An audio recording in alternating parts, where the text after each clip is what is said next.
Hello, hello. Hey, Crixie. Hi, good afternoon. Hey, how are Good you? afternoon. How are you? I'm great. I'm excited for this. Megan, Crixie's on our team here. Oh, is she? She is. Hi, Crixie. Nice to meet you. Yeah. We had the Thank you. best experience working with you guys. Like, it was amazing. I am so a fan. I've always been a fan of Clint, but now I'm a big fan of Level. I love hearing you were a that. fan from far. Now you're in it, huh? That is so true. That is so true.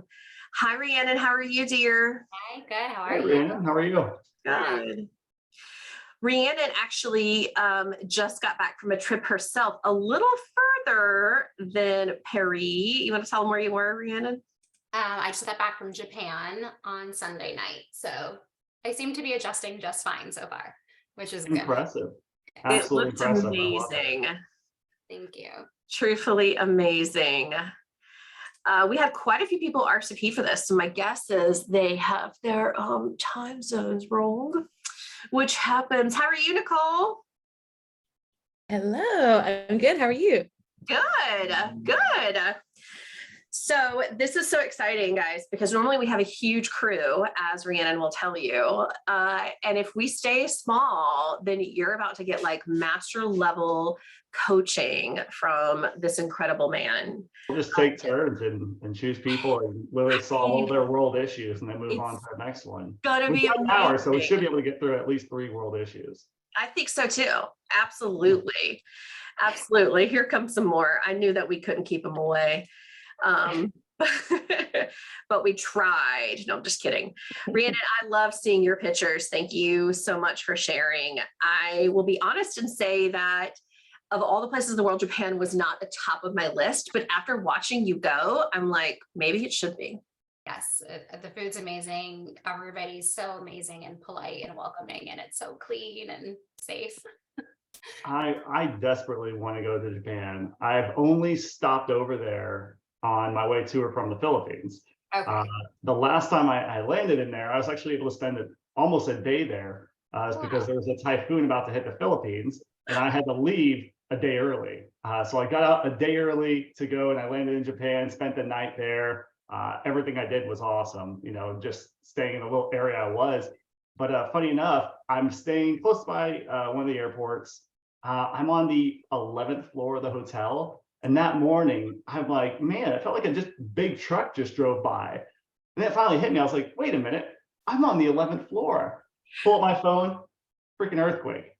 Oh, that's so scary. That's I was so like, scary. goodness, one natural disaster after another. I'm not meant to get home. Funny, what's funny, we had a medical emergency on the flight directly in front of me. I was in one of those emergency exit rows. They had, you know, the 10 feet of space in front of me, and that's where the lady got put and attended to for an hour and a half while I sat there, you know, slowly putting away my monitor. I was like, I don't feel like I should be watching this movie anymore.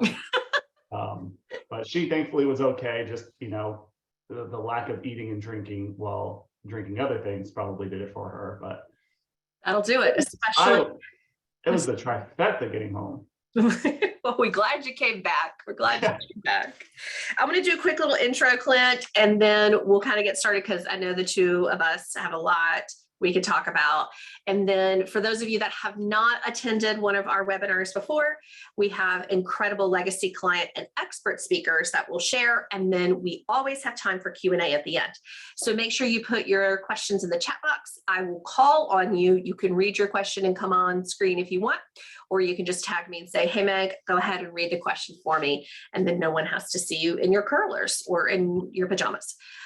So I'm so excited, you guys. Clint has become someone who I admire greatly and am thrilled to bring to you guys because what he is doing is changing lives in so many different ways. So he is the CEO of Level Virtual Assistants, and we just hired our first Level assistant this month, had an amazing experience. But he's doing a lot of different things to help people in the Philippines find really great jobs. Guys, they offer medical benefits. Like, we don't even offer all of our nannies medical benefits. This is huge. They offer paid time off. They give them a coach to work with. And so they're just an incredible company. But the reason I brought him here is not just to sell level, though it is an awesome resource. It's to talk about how can we help you be better business owners? How can we help you understand hiring and delegation and managing and onboarding virtual assistants? So he is the expert. I'm going to kind of cue him a couple of questions, but I'm looking to you guys as well to ask all of those things that you've always wanted to know about VAs, virtual assistants, whether they're from the Philippines or in the US. There are lots of similarities. So put your questions in the chat box. I'll get started with you, Mr. Clint. And I think everybody's dying to know, how in the world did you get into this? Why the Philippines? Can you tell us that story first? Yeah, so my previous career was in real estate. I started off as the director of operations for one of the top 10 real estate teams in Keller Williams worldwide. So really big company. And when I got there, they said, hey, here's your team members. Here's the people that are going to be working for you and reporting to you. Looking over the list, I'm looking at it and I'm like, where are these people that are missing? Like, where are they? They're like, oh, Charity and other people. They're in the Philippines. It's like, the heck are they doing in the Philippines? They're like, oh, they live there. I'm baffled still. I'm like, I don't know what you're talking about, but all right, talk to me about this. So they explained to me that they've hired people that work in the Philippines. They're part of the team. There's really no difference. They just, they're working from home. And so I'm beyond intrigued, especially with one person in particular, and her name is Charity. Now, Charity was, prior to me getting there, she was a cold caller who, when they started doing some cold calling layoffs, they were like, hey, you're really good at some reports that we've asked you to do on ad hoc tasks. Have you ever considered doing operations work and processes? And she's like, that sounds great. So she was willing to take that on, and I was impressed by that. So I started calling her on my rides home. I worked probably about 45 minutes to an hour away from home. And so, a couple nights a week, I'd call her up and chat with her, catch up on her schedule, what's going on in her world. And more than that, just to learn about her and her life. So I learned some of her big goals. Her husband was working on a cruise ship, so she only got to see him. He worked for 6 to 9 months at a time before she got to see him. They had 2 young kids. Her biggest goal was to bring him home and have them start their own thing. Those were kind of her biggest things from when I knew her starting in 2015. So over the years, I grew to kind of start working with other people, working with a lot of groups, and tell people, hey, look, you should always hire. Eventually, I went and decided, I want to go start my own thing. I want to do consulting. I want to help businesses. I want to help small businesses grow. And so more and more times I've consulted people, I found that their biggest need was to make a hire. And so I would always say, hey, I think you should make a hire. I know you're small, but here's what you could do. Also, have you ever considered hiring from the Philippines? I usually got 1 of 2 answers. It's like, I don't know how to do that. I don't know what I'm doing. Or, oh, I've tried that before. It didn't work for me, so I'm not going to do it again. The second answer never made sense to me, because I was like, I hired someone, that person didn't work out, so I'll never do it again. It's not something that people say, so that answer didn't make sense to me. I told people, I do things a little differently. I've been hiring from the Philippines for years now. I've worked with a ton of different agencies, and I find that the absolute best way to go is to do everything the exact same as you do here. Treat people like people. Don't hire because you're trying to just offload tasks or because you want to get something done, but really fill a role, pay well, offer benefits, do all the fun stuff that you would typically do here, treat them no differently, make their life amazing. And I don't think it's a very difficult concept. Happy employees is going to make for happier you, right? And so that's kind of when I reached out to Charity and said, hey, I know you've been looking to do something. Would you like to kind of come work with me? And she, with no hesitation was like, I'm in, I'm back in. Of course I'm in. So Charity and I started working together, and that was in 2018 when we first officially got started. And then Charity's last day with us was a week and a half ago. And don't even, because it's the best thing. As I started saying, her biggest goal was to bring her husband home and start their own thing. And right now, her husband's been living there for about a year, and they've started their own business. And so she's decided to go focus on him and the family. And we could not be more thrilled for her, because she's accomplished a goal that she set out to do 8 years ago. Wow. Power of long-term goals and manifesting what you want, right? She never kept that off of the forefront of her mind. So I'm thrilled. She sent me a text the first day when she started doing this. She said, I woke up, I'm thrilled, I'm happy, things are going great. So I couldn't be happier, you know? That's awesome. And then the two of you have built an incredible company, and even have a presence in the Philippines. So tell me, you said when you were consulting people, you figured out that they needed to make a hire. What was it that determined that someone needed to make a hire, that that's where they needed to focus? How did you know? Was it a certain amount of money they had to make? Was it a certain amount of clients they had to have? What made you feel like that was the right next step? It really depended on their kind of pain points or goals. So yes, sometimes it was, hey, we've hit a plateau and we're not growing. A lot of times it was, you find a business owner in a business operator role. There's a difference. Business owner and business operator are two different people, but most of the times you'll see it in small businesses, that's the same person.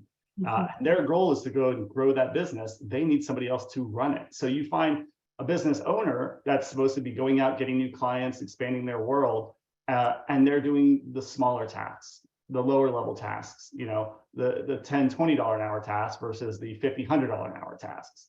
And that's kind of what I noticed most of was a lot of people doing tasks that were below their hourly wage.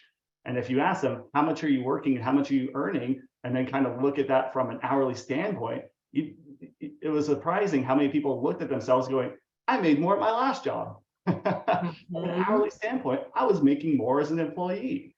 And that's not what they got into business for. So it was finding out times where they needed to kind of let go and delegate. The other times would be they just didn't have the skill set for what they were trying to accomplish. So they would spin their wheels trying to do a process or something that they could outsource. And I don't mean just hiring, I mean getting somebody else to do it, like building a website. I don't know how to build a website, but I know that I could go hire somebody to do it. And my time is valuable. So me trying to figure that out isn't worth going and paying somebody else to do it. I'd rather have them do it for sure. And they'll do it right the first time. So that was kind of the conversation with them was, where are you wasting your time? Where are you spinning your wheels? Where are you not having the highest dollar value in your world? So that's something huge that we've talked about in the community before, but I don't know that everyone hears it at the time in which they need to hear it. So if I could have you expand just slightly more when you mentioned the hourly rate in which they are working for, right? Because most agency owners do start out as owner operators. We are doing everything. We're answering the phone. We're talking to clients. We're screening the candidates. So if you can just share slightly more about what you meant and how one calculates that. And then we'll grow off of they don't have the skill set, because you know how I feel about hiring experts. Of course. Yeah. So if you don't know your current hourly rate, it's pretty simple. So you can take the number of hours you work in a week on average. And yes, I mean, if you sit at your phone on your couch at 7:30 at night answering emails, you're working. You shouldn't do that, by the way, but you're definitely working. So take the number of hours you work in an average week, multiply that by 4. That's going to give you the number of hours you work in a month, roughly. Take how much money you earned last month, divided by that, divided by the 160 hours in the previous month, or I'm sorry, divided by the number of hours that you worked, not even 160, divided by the number of hours you worked, and that's going to be your hourly wage. So I think it's important to, especially as a solopreneur or starting off business person, to keep track of that, to make sure that you are constantly looking at your hourly wage and finding out where is it that you're spending your time. So the other thing I do is I always recommend people do this practice at least once a quarter, every 3 months, which is go to, turn off your emails, turn off your phones, grab a whiteboard, grab a piece of paper or something, and just write down every single thing you've done in the past somewhere between 2 and 4 weeks. Literally everything, no matter how small or how big. Then take those things and kind of look at them going, which one of these things did I have to do? Have to, versus which one of these things could someone else done? Could I have outsourced? Could I have delegated? Could I have not done completely?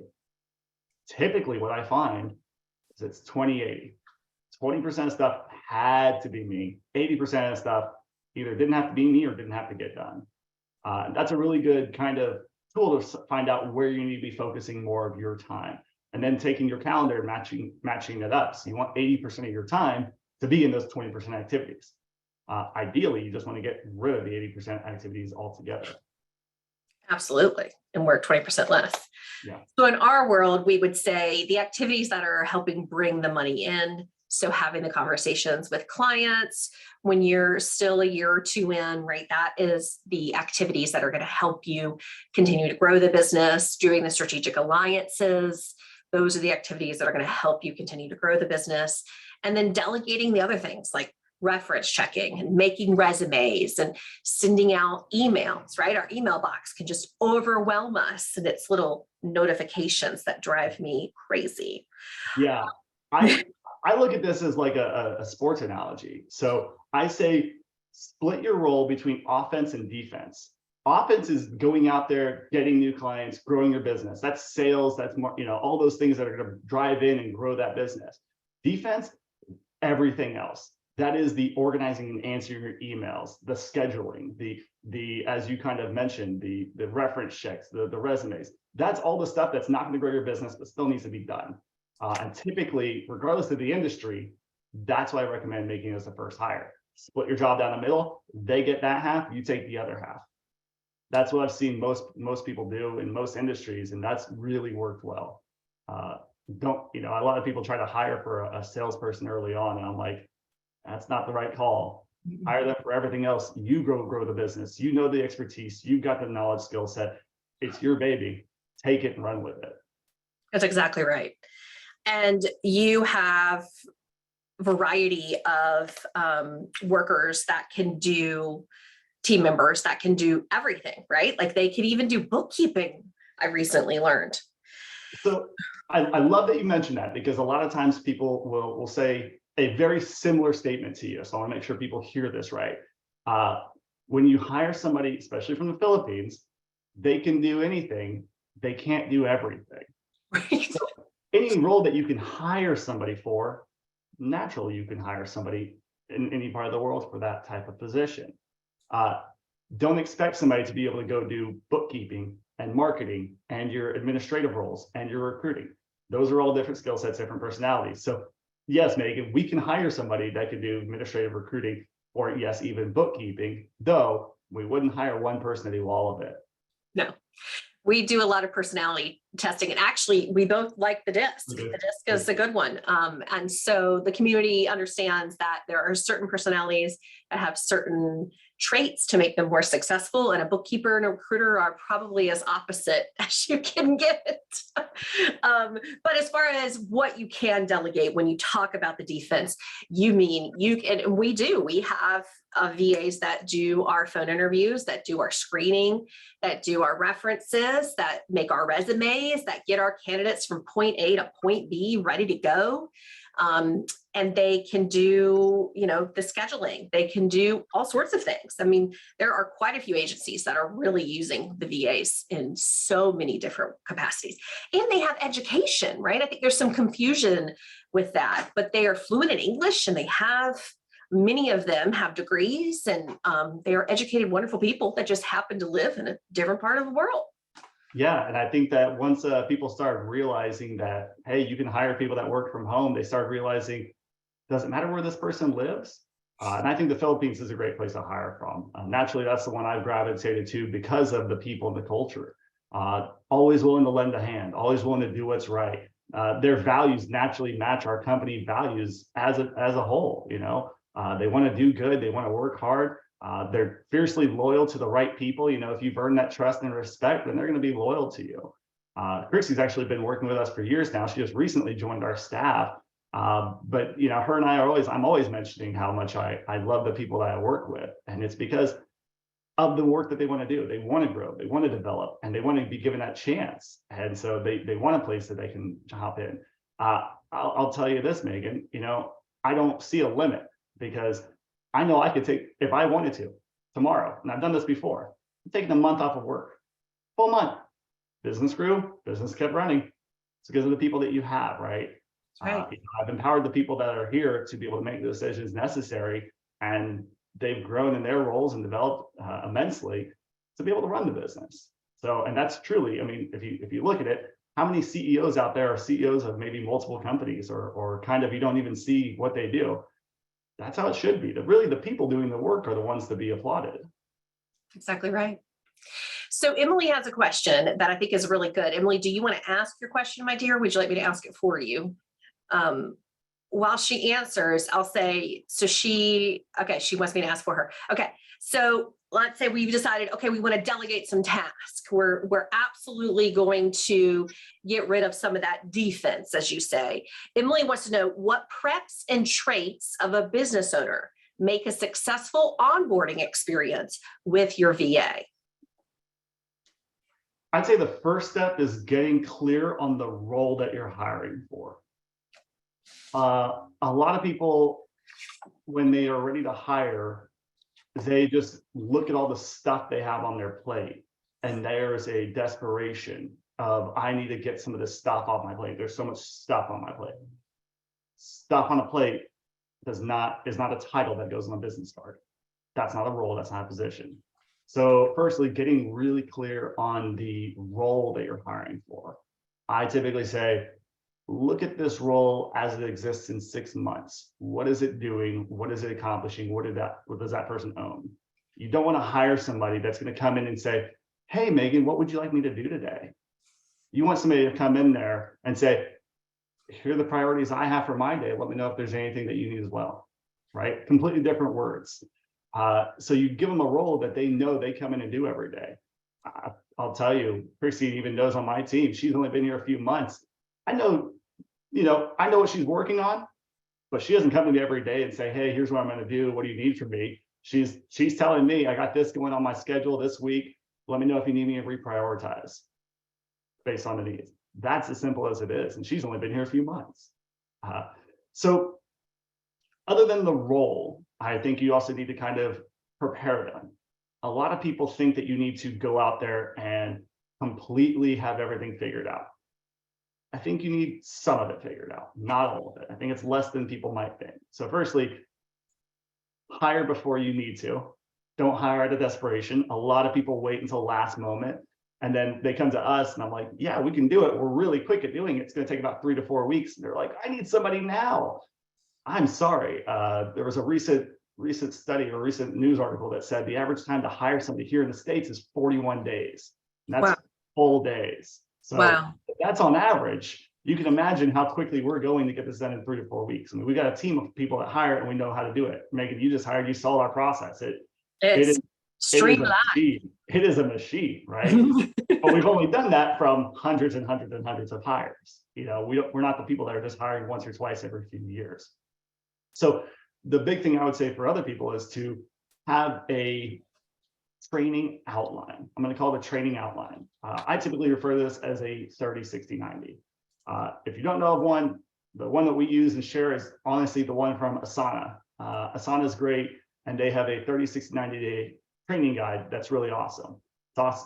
It's really just putting together an outline of what this person should know and do in their first 30 days, 60 days, and 90 days.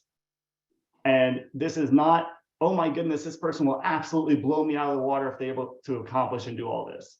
This is, I know this person's on track. This is kind of the minimum standards for this type of position to be able to get up to speed in 30 days, 60 days, and 90 days.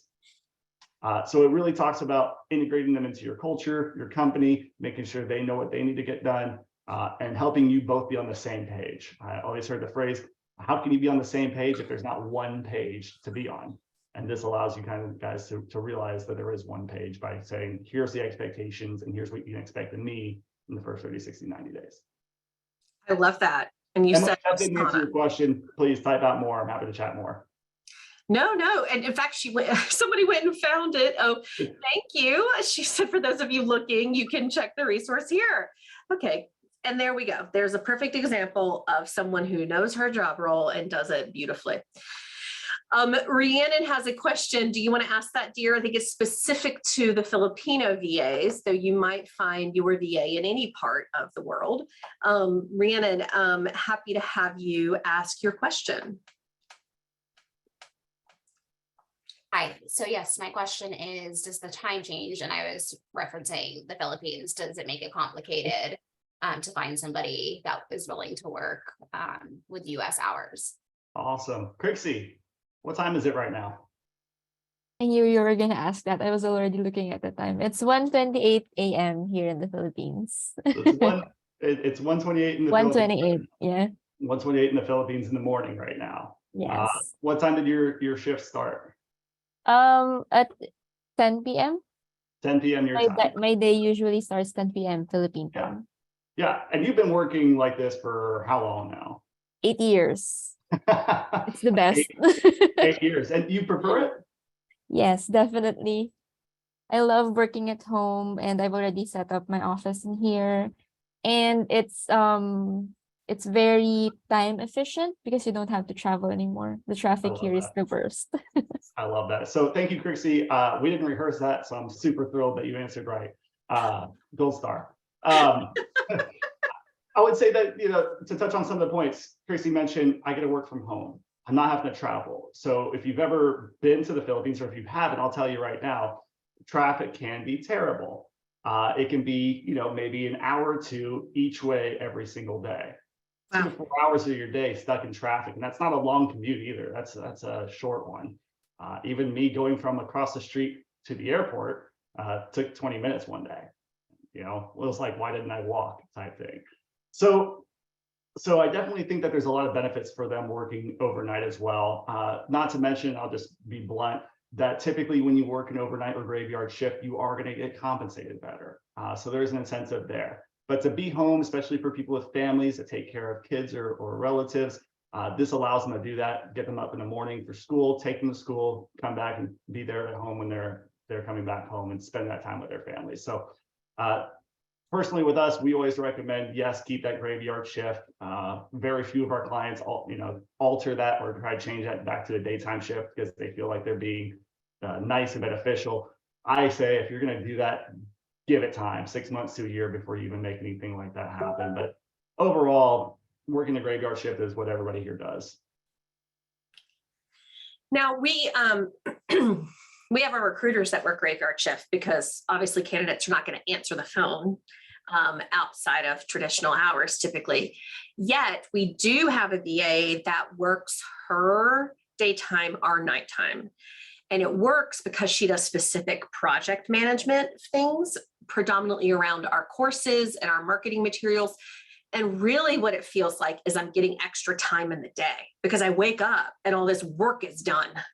So if you did have someone that was doing more of that sort of marketing materials or maybe even billing or payroll or, some of that defensive stuff that wasn't necessary to be kind of on the phone or frontline engaging, I think it could work either way.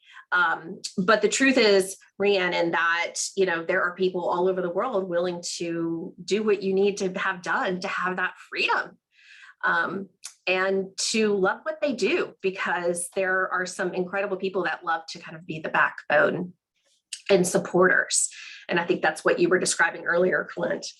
So another thing that we want to make sure we touch on is, okay, so we're onboarding them because we've got a clear role on what we want. We're preparing them with our new, really cool, thank you for that, 30, 60, 90 Asana training outline, right?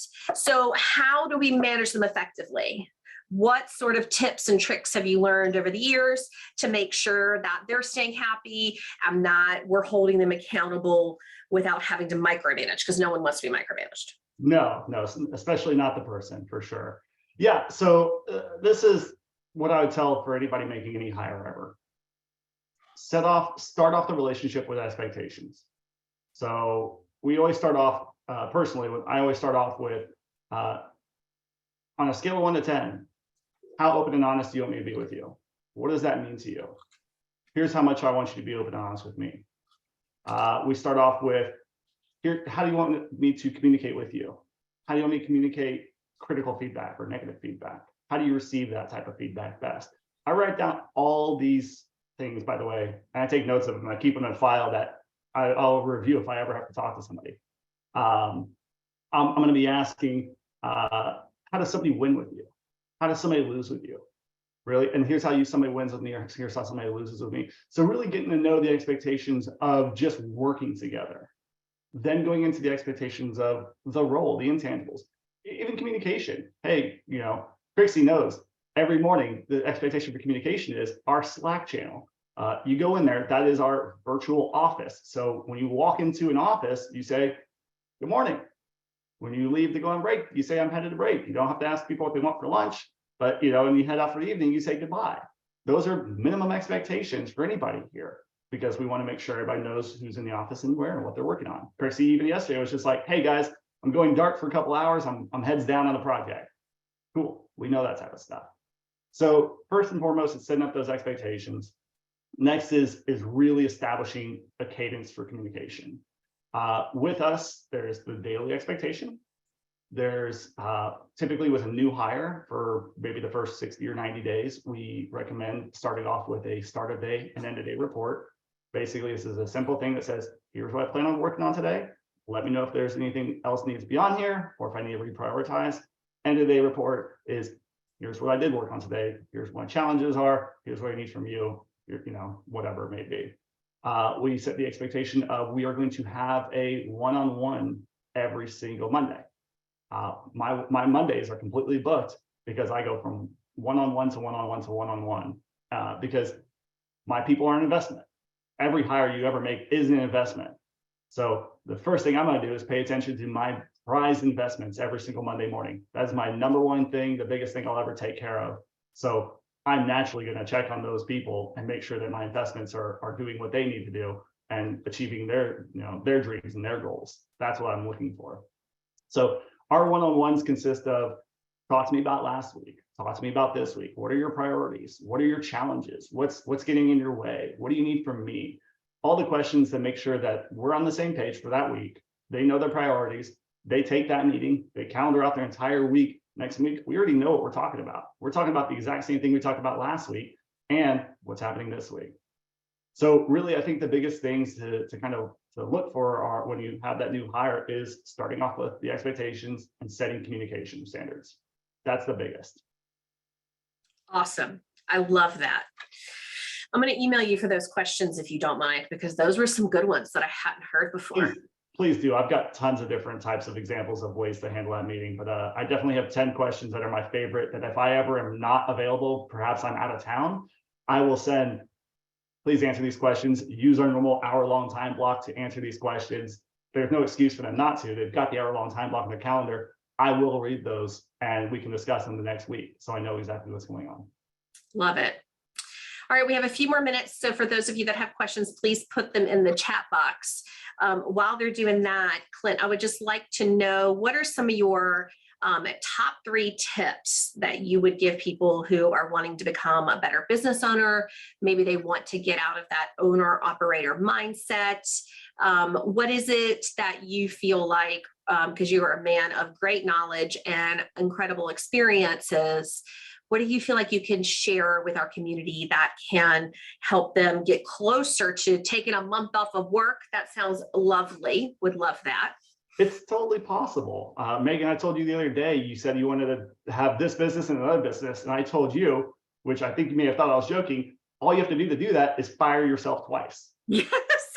And it might sound funny, it might sound like a joke, but I'm absolutely serious. The biggest thing I can recommend is this concept called thinking time.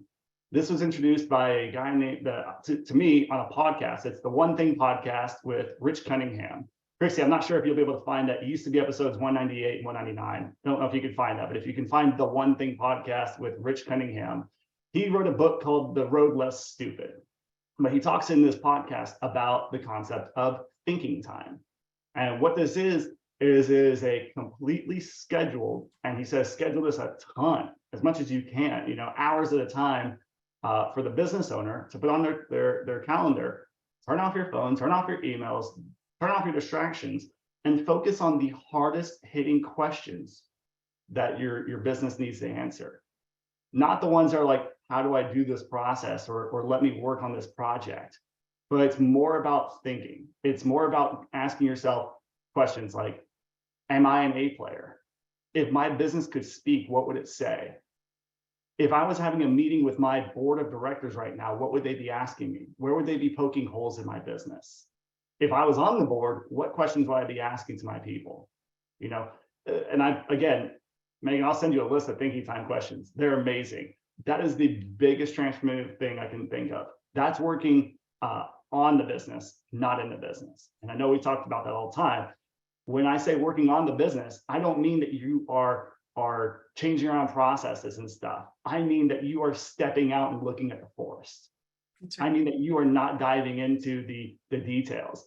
You know, a lot of times you hear the phrase, who's doing this at a high level, when they mean who's doing this really detail oriented. No, at a high level means you are stepping out and not looking at the details at all, but you're looking at it from a thousand yard view, you know? So biggest thing I can say by far of anybody is thinking time and looking at things as a business owner, not a business operator. You know, and I know that there's a lot of people out there that you probably all know of that are either the business operator or perhaps even entrepreneurs. And I say this not as a jest to people in here, but it's questions that I ask myself. You know, am I a business owner or a business operator? Am I being a wantrepreneur right now? Somebody that just wants this but isn't really doing it, you know? And is that answering the hardest questions? I typically say that if the question you're answering is easy, you've asked the wrong question. Yes, I love that. Today, I was meeting with my business coach this morning, and I have a lot of clients who are having harder times than normal. And she is a mindset expert. She's very good at asking the right questions. She says, Megan, is the industry slowing down or has the industry shifted? And I took that time to think, and I'm going to make a kind of quick little Zoom to share with the community about it. I think the industry is shifting. I think the way people are looking at work has shifted. Their needs have shifted. And really taking the time to think through what is the current problem that our target market faces, because I believe that problem has shifted. And the traditional needs that we are used to placing for over decades are changing. And so to your point, if I had just kept doing what I do every day, Clint, and hadn't taken the time to really think about it, I was going to end up with the same results, right? Absolutely. And I love that you kind of mentioned the people asking, has it changed? Has it shifted? So my background prior to this was in real estate. So we have a lot of clients in real estate, and I talk to a lot of people in real estate. For those of you who've been paying attention, real estate over the past few years has been crazy. Everybody thought it was just going to tank. What happens was demand went straight up, prices went up across the board. Everybody got busy. So everybody in real estate got what I like to call fat and happy, right? Because they're just getting business coming to them. People in the back end of real estate just getting business coming to them, but they're not thinking ahead. They're looking at it going, oh my goodness, I'm just getting so much. I'm just so overwhelmed. I'm so busy. But they're not going out there and finding new clients. They're not keeping their foot on the gas on the offense, right? So a lot of people, when they started to kind of slide back into that shift, kept doing what they were doing and going, it just feels different. We're closing less people are coming to us. Meanwhile, I'm looking at the people that have nonstop grinding and their business has not changed a bit. They're growing still. They're still on the right path. And so, you know, yeah, you can't expect to kind of just do what you're doing and do the business if you're not continually growing it. So if you are currently dealing with everything in your business but not growing it, be prepared, because you need to be looking at those things. One, go hire a coach. That's my biggest, you know, that's a big takeaway. I have a coach myself. You have to have a coach. If you don't have a coach, what are you doing here right now? Not a plug for you, Megan. Megan, I think you're great. I would coach with you too. But yes, go get a coach. It's every great athlete. Michael Jordan had a coach, you know, multiple, but everybody has a coach that wants to be successful. So they already know the path. They've already charted the path. You know, they'll lead you right down the path. Get a coach. It's going to make you go faster and hold you accountable, which I love. But realizing that you're going to be doing the same thing, ending up at the same spot. You're going to be doing the same thing, thinking it's putting you forward. But really, I love the quote, you're losing so slowly, you think you're winning. Oh, ouch. Gary Keller. Some people are losing so slowly that they think they're winning. So a lot of times people will be thinking how crazy busy and how things are going and think that their business is doing well, but they're not realizing that they're not looking at the next evolution of kind of what you're saying, Megan, the shift in how people are acting, how the market is, and how everything affects every industry, right? The nanny industry is being affected by people's perception of jobs. That's right.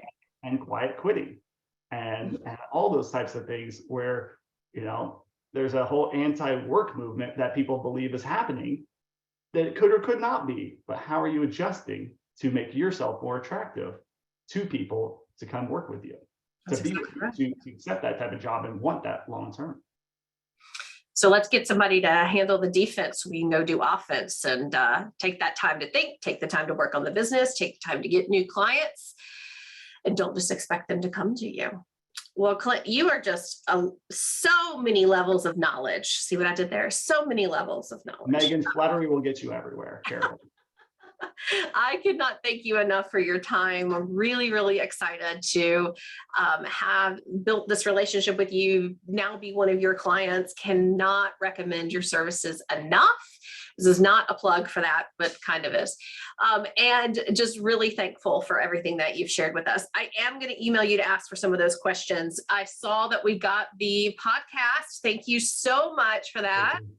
So we have the podcast. We can learn all about thinking time. We have the Asana onboarding. You were just a wealth of information. I can't thank you enough. Yeah. And we're really looking forward to doing more with you and helping you share your knowledge with this community, because they are incredible people who want to grow and become true business owners, right? Megan, you introduced me to this community years and years and years ago, and I've absolutely loved every single person I've kind of connected with, because I do see more of the business owner mindset in people. I see the desire to grow. Going to the APNA conference back in San Diego was amazing because of all the people that were there. And it's like, they're really taking this seriously. They're not there to be a passive, oh, I just want to work from home and make some money. There's a lot of people that are like, no, I'm here to grow. And I love that. Plus, we both do the same thing. So it's really easy to kind of say, hey, the way you kind of do things is the way we do things, but we're in the Philippines and that's it, So that's exactly it. Somebody in the awesome community commented and said, well, you can hire someone in the Philippines for cheaper. And I said, if you do it yourself. And I said, you can hire a nanny for cheaper if you do it yourself. Yeah, absolutely. You can definitely hire cheaper, but I'll say that if it's 41 days to make that hire, it's 160 of your hours. Go back to the beginning of this, review your math on how much it takes and how much time it is, to do 160 hours of your time. And then what happens if you make the wrong hire? Probably not worth that. No, yeah. That, I'll tell you, almost a year ago, I hired somebody in Alaska. So it's a new state, I'm in Texas. When you hire somebody as an actual employee, an actual team member, by the way, always consult with your lawyer and your CPA about those types of things. But I hired her as an employee, which means that I had to go figure out all the compliance, tax, legal, and everything for the state of Alaska. And they've got more than the state of Texas. And it took me a good month extra. So it wasn't the time that I had to recruit and hire her, but it was all the other times I had to figure out everything I needed to do to make sure I was staying compliant. A lot of people think just because they're overseas, you don't need to take compliance into the US or the other countries' laws in hand. That is not true. That is why we spent a year establishing a business in the Philippines. It was not easy. It was not fun. I don't recommend it to anybody. Even if you never hired through Level, go hire through an agency. Go find an employer of record, somebody to keep yourself compliant. It's not worth it otherwise. I'll tell every single person that. If you don't hire through me, go hire through somebody. What I truly believe in. I've done every single which way of hiring with dozens of agencies. So by all means, do it the right way. We understand the importance of hiring the right way and making sure that you are compliant and the IRS doesn't come hunt you down, because they are very serious when it comes to employment law. So we respect and appreciate that completely. Absolutely. Yeah, don't go save the buck. It's not worth the headache. We agree. And the quality of people's great. All right. We could go on and on forever, but I want to be respectful of your time because I know it's such a high value and the time of the community. This recording will be made available and distributed through our newsletters. And Clint, I really hope to have you back soon and kind of dive deep more into what you're talking about because it's just all great nuggets of information. So thank you so much for joining us. And we are looking forward to continuing a relationship with you guys. I hope you have a wonderful week. Oh, thanks, Megan. Appreciate you too. All right.